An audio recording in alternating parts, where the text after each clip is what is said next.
امیر المؤمنین فی حدیث رسول اللہ صلی اللہ علیہ وسلم ابی عبداللہ محمد بن اسماعیل البخاری رضی اللہ عنہ كان ابو وحشنا في زمرة قال حدثنا الحميدي قال حدثنا سفيان قال حدثنا ابن سعيد الانصاري قال اخبرني محمد بن ابراهيم التيمي انه سمع علقمة بن وقاص الذي يقول سمعت عمر بن الخطاب رضي الله تعالى عنه على المنبر يقول سمعت رسول الله صلى الله تعالى عليه وسلم يقول انما الاعمال بالنيات وانما لامرئ ما نوى ومن كان في الدنيا سوها امرأة تنكحها فهي الى ما هاجرت اليه.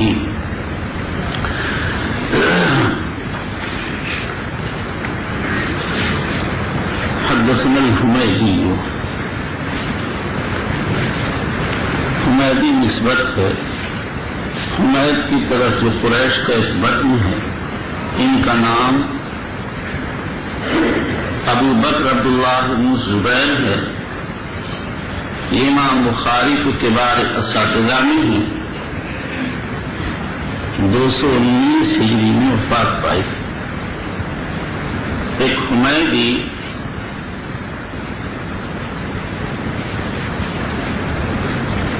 محمد بن فتوح صاحب الجمع بین الصحیحین ہیں. وہ بہت متاخر ہیں.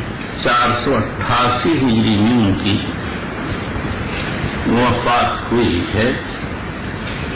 انہوں نے ایک کتاب جمع بین الصحیحین لکھی ہے. اس میں بخاری اور مسلم کے متون کو جمع فرمایا.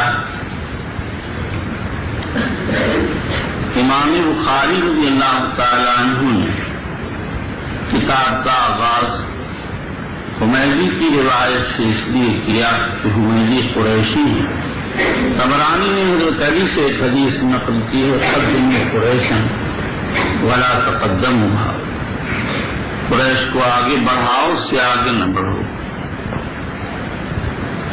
محمد رسول اللہ قریشی ہیں.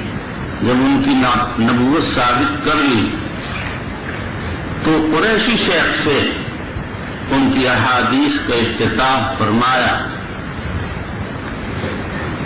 اس سے بخاری کی ذہانت کا اندازہ لگایا جا سکتا ہے. قال حدثنا سفیان، یہ سفیان ابن عیینہ ابو محمد ہلالی ہیں. سین پر تینوں حرکات جائز اور عیینہ کے عین پر ضمہ اور کسرہ دونوں جائز. ہلالی بنو ہلال کی طرف نسبت. جب امام ذہبی رحمۃ اللہ علیہ امام تقی الدین دقیق العید کی خدمت میں عقد حدیث کے لیے حاضر ہوئے تو ابن دقیق العید نے فرمایا من ابو محمد الہلالی. ذہبی نے فرمایا سفیان بن عیینہ. امام ابن دقیق العید کو ذہبی کے استحضار پر تعجب ہوا. ذہبی امام الدنیا ہے.